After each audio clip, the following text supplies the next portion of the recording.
Hi everyone, my name is Anne Cohen, Senior Entertainment Writer and Film Critic here at Refinery29, and welcome back to Below the Line, our series where we're getting to know the Hollywood women you don't see on camera. So joining me today is Amy Winfrey, the Emmy-nominated animation director on BoJack Horseman, which wrapped its 6th and final season on Netflix in January. So welcome, Amy. Hello. Hello. Thank you for joining me. I'm excited to talk. So first of all, congratulations on the Emmy nomination. Thank you. You went last year, right?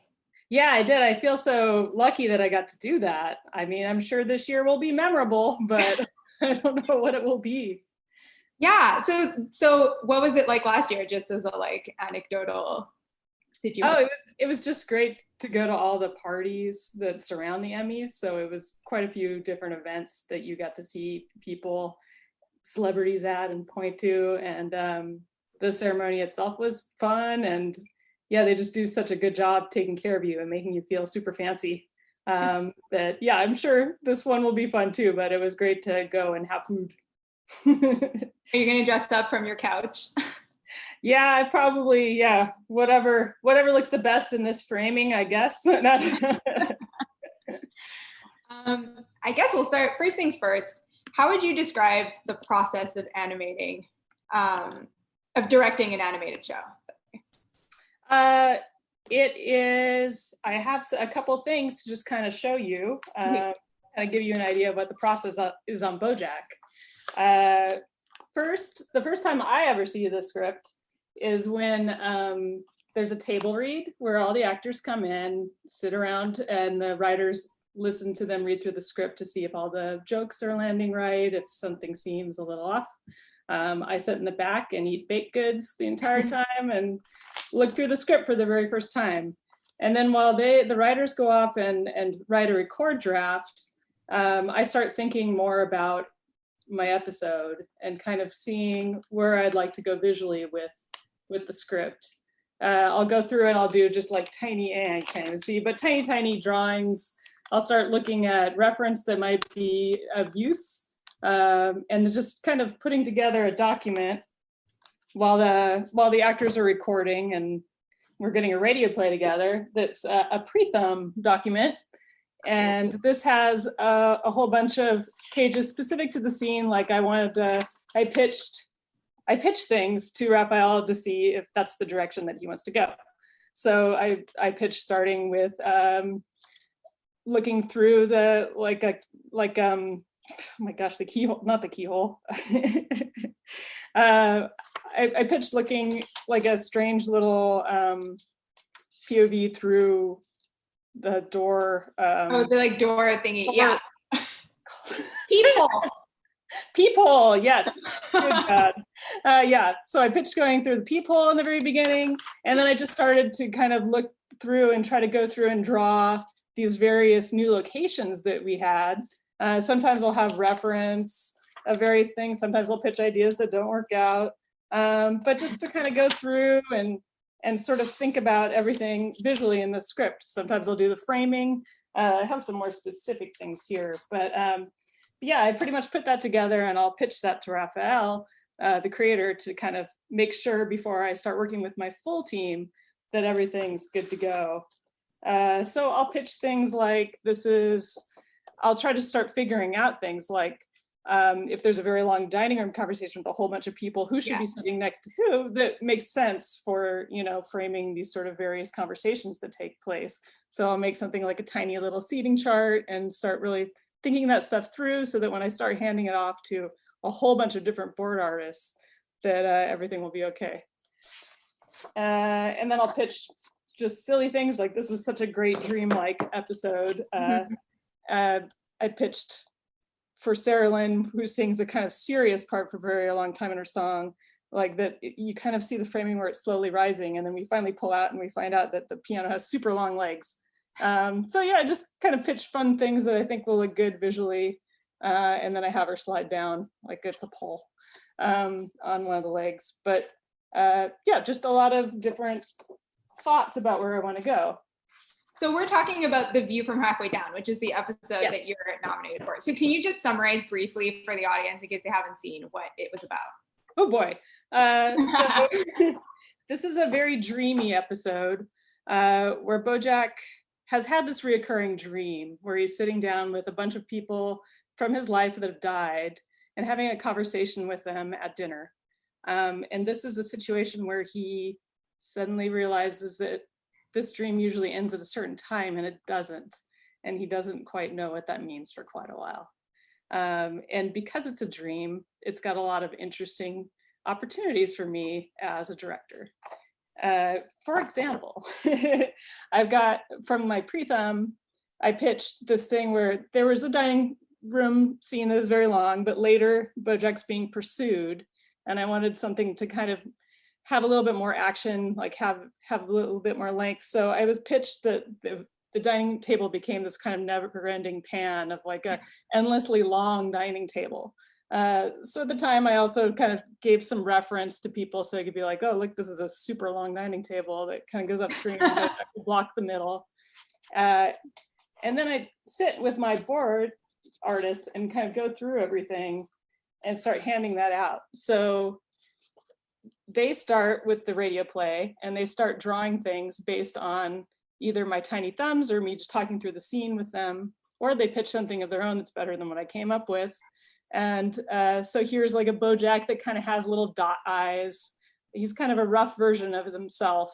And that's all we need for this very first draft, the thumbnails. So we board and animate and it's all timed out. And we sit with Raphael once more to kind of see if we're going in the right direction on everything. But we don't spend a huge amount of time in this first pass. We kind of make things a little bit stick figure, a little rough, so that if we do need to make changes, it's a lot easier. And then once we are happy with that, we go to a clean storyboard. So this, you can see BoJack is much more recognizable. His body can still be a little rough, but it should be proportional. We've got this sort of BoJack puppet head that we have from various angles that we can stick onto our drawings so we don't have to redraw BoJack's face the whole time. And it has a lot of like built-in expressions and everything. So we just can spend a lot less time trying to nail down BoJack and we can kind of focus on bigger body movements and actions. And then that is sent overseas and my job is pretty much done. I comment on all the art, like the designs that are coming in at full color BoJack, full color backgrounds, but by the time it ships off, I'm done with it. But it's always exciting to see that final product. So like how many frames would you have for a given episode? Like how many, do you know? Like is that even something? It's honestly a little hard to judge because we never actually go through this paper process. We're always just working on a timeline. So we draw a lot, we do a lot of acting for the characters. If we want acting in there, we pretty much have to do it. We don't do a lot of notes on the show, which is something that some other shows do. So I have no idea, but I would say a lot. Fair enough. And I guess like going back to the beginning, how did you get started in animation? I was an English major at UCLA, just looking through the course catalog, and I saw an animation class and thought it sounded interesting. And I went and I took it, and we each made 15-second projects. And I was like, phew, that was a lot of work. I'm never doing that again. But then I saw it with an audience, and it was so exciting to get a reaction from other people that's when I was hooked. Did you know when you decided to pursue it that it was such a that there are so few women, that it's such a boys' club? I had a strange early experience where my first time working as an animator was on the first season of South Park before it came out. And actually the animation department was 50-50 women. And that was 1997. And I thought that's how everywhere was. I had no idea. And I'm glad I didn't know because I just kept going after that point. So it was pretty good. Do you remember like what the first animation that you saw that really like blew your mind, that you were like, oh, I could do that? I think that, I mean, all through childhood, obviously, I've watched all sorts of animated movies. I loved, in junior high, I loved watching Bart Simpson, do his thing with my family, laughing like crazy, but it took me a really, really long time to realize that I could do that, that I could be a part of that. I wanted to be a lot of things. I was taking pre-med classes while I was an English major at UCLA. It took me a while to figure out, like, wait, this would be an extremely fun job. Yeah, so I made a couple films and just ended up going into it that way. How did you transition into directing animation? I had a TV show at Nickelodeon, and when I was done with that, I had a couple other projects in development, but nothing was quite making it through yet. So I kind of needed a day job, and I stumbled upon BoJack, and they knew me because of my web cartoons and because of having the TV show. And it ended up being such a rewarding experience. I really enjoyed it. I can't believe you got that job like as a day job. That's amazing. Yeah. Yeah, I mean, it was before it came out. So yeah, they lured me in with promise of directing in rock opera. And that was a little bit of a disappointment. That didn't quite work out. But yeah, it was a great first episode to have. And yeah, I was hooked. But you got a dream sequence variety show, so. Yes. Yeah, I'm always a big fan of those big visual episodes. So I was happy to have one of those first season with a really long drug trip sequence. And then I was so happy that my last episode kind of continued that same vein, a sort of episode where I had to take over all sorts of extra board artists and just be in the middle of this crazy, crazy production. It was just fun to work with everybody right before the end. So. As someone who started on South Park, how do you think BoJack kind of trying to say how to phrase this, how to kind of changes the game for adult animation and kind of is as it's moving away from just like white male centric storylines? Yeah, it took a little time to find its footing first season, I think because of the expectations of what adult animation was. So it took a little while for you to realize that, okay, you can be adult without being always crass or crude. But it also, as the seasons went on, the fact that we liked this kind of terrible man began to weigh a little bit more heavily on us, I think. And I think they did a good job addressing it in the series, but it did become a little awkward when you thought back to things he'd done with everything else happening in the world. But it was also exciting to be there while things were changing. When I directed an episode called Hank After Dark, allegations were allegations against powerful men, and nothing ever really happened to them. Nothing came of it. So that's kind of where that episode came from. Nothing happened in that episode. It was frustrating. So to see before that episode come out, something actually happened, to see Bill Cosby go to trial was an amazing thing. And so unexpected when we got so cynical about things. So. What would you say has been the biggest hurdle or challenge you've faced in your career? It was difficult right when I finished up having a TV show. I then had a lot of projects in development, and you can work for things on years and you can never show it to anybody if it doesn't actually make it all the way to TV. So that was a tough time. And so I was happy to start working with a bunch of other people and working on something that is seen by everybody. And that was great. Do you think that there's room in animation for emerging voices and like different kinds of creators? Like, is it a world that's open to new stuff, or is it like kind of a closed club?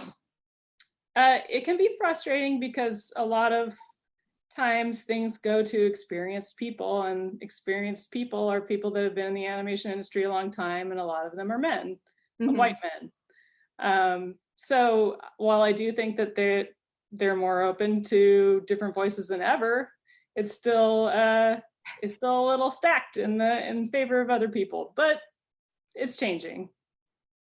Are you part of, are there kind of, for lack of a better word, support groups for women animators? Like, are you part of any kind of like, do you guys like support each other or meet or talk or like anything like that? Yeah, the Women in Animation is a big group that's been around for a very long time, and it gives a lot of support to people, and it provides a place for job listings as well. Yeah, I was going to say, what advice would you say if somebody's like thinking of this as a career path, and especially, you know, young women, what would you say to them? What advice would you give? I would say definitely try to get a little corner of your own on the internet. I think it helps so much for people to know you before they meet you, to see examples of your work, not just in a portfolio, but see sort of like your own vision for things. I think that's becoming more and more important. It certainly was important for me. And I guess, I don't know, my last question is, what's next for you now that BoJack's over? Well, currently I'm at Warner Brothers. I have an overall deal. They're looking to get more heavily into adult animation. So I'm helping to kind of try to get several projects either by other women or trying to create my own. So it's pretty exciting. That's awesome. Well, thank you so much for joining me. This has been so great. Thanks for having me. All right. Thanks. All right. Bye.